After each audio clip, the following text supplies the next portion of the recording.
Hello friends, இன்றைக்கி இந்த வீடியோவில் ரெஸ்டாரண்ட் ஸ்டைலில் சூப்பரான வாழைத்தண்டு சூப்பு எப்படி செய்கிறது அப்படின்னு தான் பார்க்க போகிறோம். வீடியோ ஃபுல்லாக பாருங்கள், பிடிச்சிருந்துச்சுன்னா லைக் பண்ணுங்கள் ஃப்ரெண்ட்ஸ். இந்த வாழைத்தண்டு சூப்பு நம்ம உடம்புக்கு ரொம்பவே ஹெல்த்தியானது.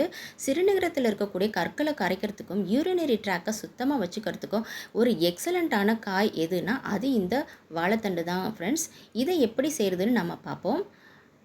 ஃபஸ்ட்டு அதுக்கு ஒரு வாழைத்தண்டு எடுத்துக்கலாம்.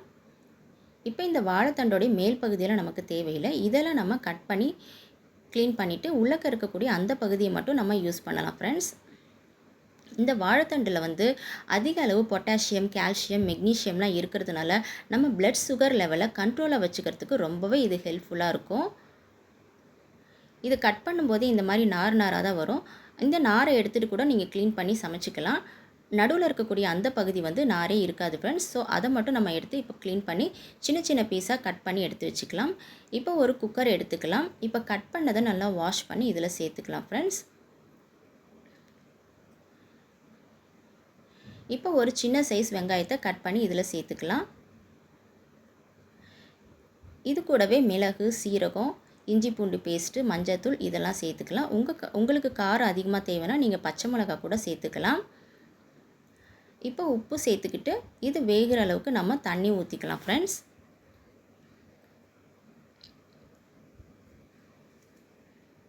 இதுக்கு தேவையான அளவு தண்ணி ஊற்றிட்டு குக்கர் மூடி போட்டு நல்லா மூடி அடுப்பில் வச்சு ஒரு 4 விசில் வர்ற வரைக்கும் நல்லா வேக வச்சு எடுத்துக்கலாம். இப்போ இதிலேருந்து கொஞ்சமாக தனியாக எடுத்து வச்சுக்கலாம். இது நம்ம பின்னாடி சேர்த்துக்கலாம். அதுக்காக தான் நம்ம இதை தனியாக எடுத்து வச்சுக்கிறோம்.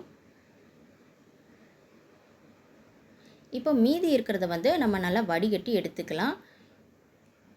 இப்போ இந்த தண்ணியில் தான் நம்ம சூப்பு செய்ய போகிறோம். ஸோ இந்த தண்ணியை நல்லா வடிகட்டி எடுத்துக்கலாம். இப்போ மீதி இருக்க இந்த சக்கையெல்லாம் ஒரு மிக்ஸி ஜாரில் சேர்த்து நல்லா அரைச்சி எடுத்துகிட்டு வந்துடலாம்.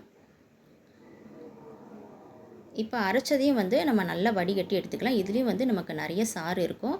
ஸோ அதையும் நல்லா ஒரு கரண்டி வச்சு ப்ரெஸ் பண்ணிங்கன்னா அதோடைய சாரும் நல்லா இறங்கிடும். இப்போ ஃபுல்லாக நம்ம இதில் உள்ள சாரெல்லாம் நல்லா வடித்து எடுத்துக்கிட்டாச்சு. இந்த சக்கை நமக்கு தேவைப்படாது. அந்த சூப்பு தான் நமக்கு தேவைப்படும். ஸோ அதை மட்டும் நம்ம எடுத்துக்கலாம். இப்போ ஒரு கிண்ணத்தில் 1 ஸ்பூன் அளவுக்கு கார்ன்ஃப்ளவர் சேர்த்து தண்ணி ஊற்றி நல்லா மிக்ஸ் பண்ணி வச்சுக்கலாம் ஃப்ரெண்ட்ஸ்.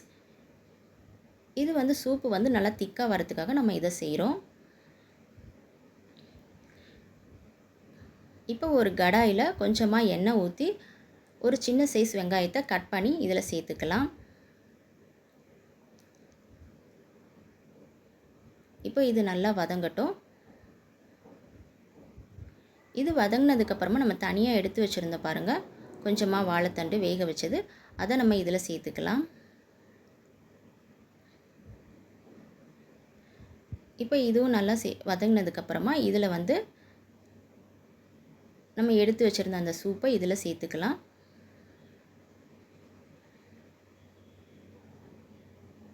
உங்களுக்கு காரம் தேவைன்னா இன்னும் கூட கொஞ்சம் நீங்கள் பெப்பர் சேர்த்துக்கலாம். உப்பெல்லாம் சேர்த்துக்கோங்க.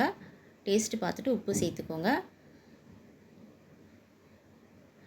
இப்போ நம்ம கரைச்சி வச்சுருந்த அந்த கார்ன்ஃப்ளவரையும் இதில் சேர்த்துக்கலாம்.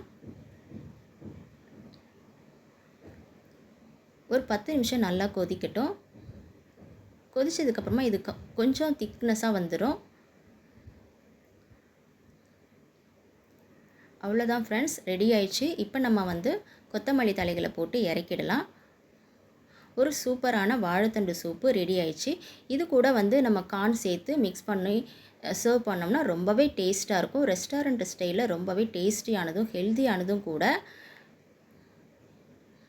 மலச்சிக்கல் ப்ராப்ளம் இருக்கிறவங்க கூட இதை எடுத்துக்கலாம். அவங்களுக்கும் இது ரொம்பவே யூஸ்ஃபுல்லாக இருக்கும்.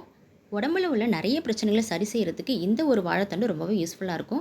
இந்த ரெசிபி உங்களுக்கு பிடிச்சிருக்கும் நம்புறேன். பிடிச்சிருந்துச்சுன்னா லைக் பண்ணுங்கள். உங்கள் ஃப்ரெண்ட்ஸ் அண்ட் ஃபேமிலிக்கும் ஷேர் பண்ணுங்கள். மறந்து நம்ம சேனலை சப்ஸ்கிரைப் பண்ணி வச்சுக்கோங்க. தேங்க்ஸ் ஃபார் வாட்சிங்.